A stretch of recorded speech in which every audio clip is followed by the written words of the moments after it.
Kisah mengerikan keris sakti Empu Gandring. Dikutuk menelan nyawa 7 keturunan Ken Arok.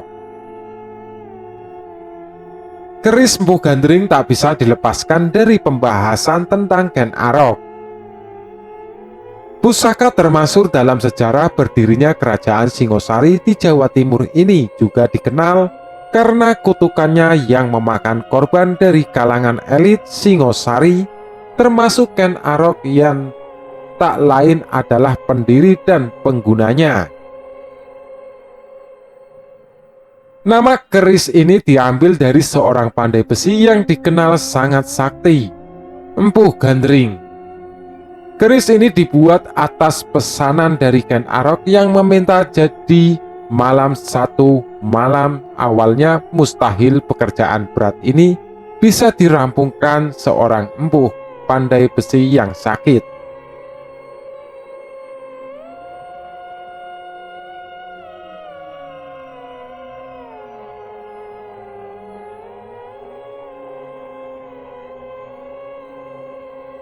Nama keris ini diambil dari seorang pandai besi yang dikenal sangat sakti, Empu Gandring.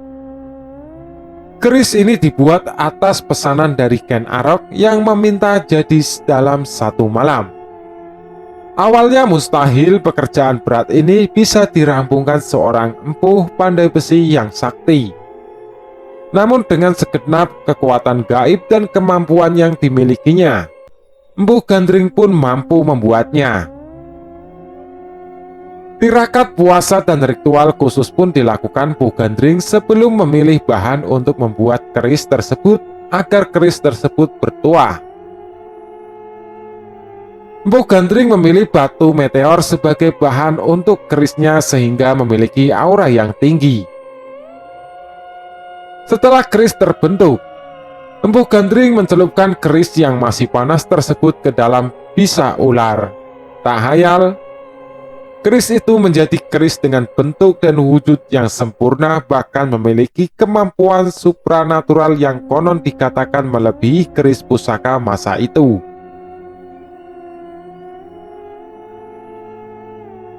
Empu Gandring kemudian menselesaikan pekerjaannya dengan membuat sarung keris. Namun belum lagi sarung tersebut selesai dibuat, Ken Arok datang mengambil keris tersebut yang menurutnya sudah 1 hari dan harus diambil. Ironisnya, Ken Arok lantas menguji keris dengan menusuk Empu Gandring yang konon menurutnya tidak menepati janji karena sarung keris itu belum selesai dibuat. Selain itu, dipercaya aksi itu dilakukan untuk menguji kemampuan keris yang tersebut melawan kekuatan supranatural di si pembuat keris, yang justru disimpan dalam keris itu untuk menambah kemampuannya. Dalam keadaan sekarat, Empu Gandring mengeluarkan kutukan bahwa keris tersebut akan meminta korban nyawa 7 turunan Ken Arok dalam perjalanan. Keris ini terlibat dalam perselisihan dan pembunuhan elit kerajaan Singosari.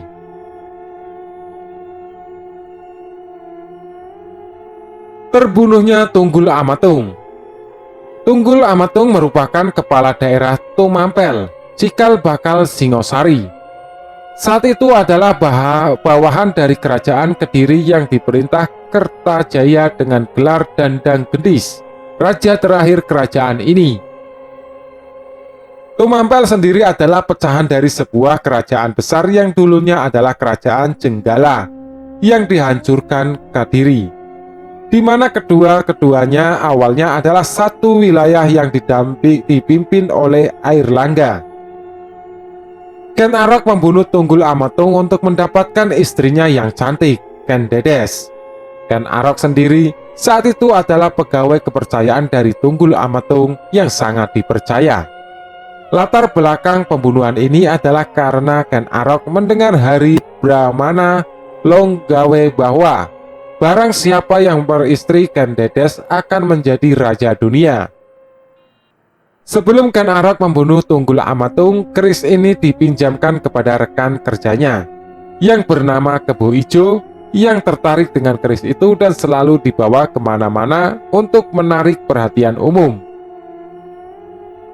Bagi Ken Arok sendiri, meminjamkan keris itu adalah siasat agar nanti yang dituduh membunuh Tunggul Ametung adalah Kebo Ijo. Siasat Ken Arok berhasil dan hampir seluruh publik Tumapel termasuk beberapa pejabat percaya bahwa Kebo Ijo adalah tersangka pembunuhan Tunggul Ametung. Ken Arok yang sangat itu adalah orang kepercayaan. Tunggul Ametung langsung membunuh Kebo Ijo yang konon dengan keris pusaka itu. Terbunuhnya Ken Arok. Setelah membunuh Tunggul Ametung, Ken Arok mengambil jabatannya, memperistri Ken Dedes yang saat itu sedang mengandung dan memperluas pengaruh Tumapel sehingga akhirnya mampu menghancurkan kerajaan Kediri. Ken Arok sendiri akhirnya mendirikan kerajaan Singosari. Rupanya kasus pembunuhan ini tercium oleh Anusapati, anak Ken Dedes dengan Tunggul Ametung. Anusapati yang diangkat anak oleh Ken Arok mengetahui semua kejadian itu dari ibunya. Ken Dedes dan berkat untuk menuntut balas. Anusapati akhirnya merancang pembalasan pembunuhan itu dengan menyuruh seorang pendekar sakti kepercayaannya, Ki Pengalasan. Pada saat menyendiri di kamar pusaka kerajaan, Ken Arok mengamati pusaka kerajaan yang dimilikinya. Salah satu pusaka yang dimilikinya adalah keris tanpa sarung buatan Mpu Gandring yang dikenal sebagai keris Mpu Gandring. Melihat cecaran darah pada keris tersebut, ia merasa ketakutan. Terlebih terdengar suara gaib dari malam keris tersebut yang meminta tumbal. Ia ingat kutukan Mpu Gandring yang dibunuhnya, dan serta-merta membantingnya ke tanah sampai hancur berkeping-keping. Ia bermaksud memusnahkannya. Namun ternyata keris tersebut melayang dan menghilang, sementara Anusapati dan Ki Pengalasan merancang pembunuhan tersebut. Tiba-tiba keris tersebut berada di tangan Anusapati. Anusapati menyerahkan keris kepada Ki Pengalasan yang menurutnya bahasa sekarang bertugas sebagai eksekutor terhadap Ken Arok. Tugas itu dilaksanakan dan untuk menghilangkan jejak, Anusapati membunuh Ki Pengalasan dengan keris itu. Terbunuhnya Anusapati. Anusapati mengambil alih pemerintahan Ken Arok, tetapi tidak lama karena Toh Jaya, putra Ken Arok dari Ken Umang, akhirnya mengetahui kasus pembunuhan itu. Dan Toh Jaya pun menuntut balas. Toh Jaya mengadakan acara sambung ayam kerajaan yang sangat digemari Anusapati. Ketika Anusapati lengah, Toh Jaya mengambil keris Mpu Gandring dan langsung membunuhnya di tempat. Toh Jaya membunuhnya berdasarkan hukum di mana Anusapati diyakini membunuh Ken Arok. Setelah membunuh Anusapati, Toh Jaya mengangkat dirinya sebagai raja menggantikan Anusapati. Toh Jaya sendiri tidak lama memerintah. Muncul berbagai bertindak puasan baik di kalangan rakyat bahkan di kalangan elit istana yang merupakan keluarganya dan saudaranya sendiri, di antaranya Maesa Campaka dan Dyah Lembutal.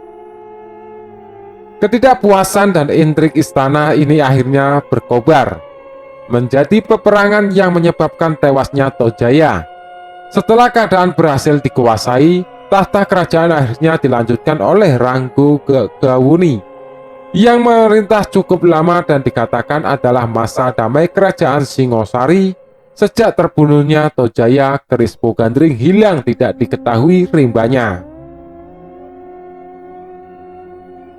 7 keturunan Ken Arok.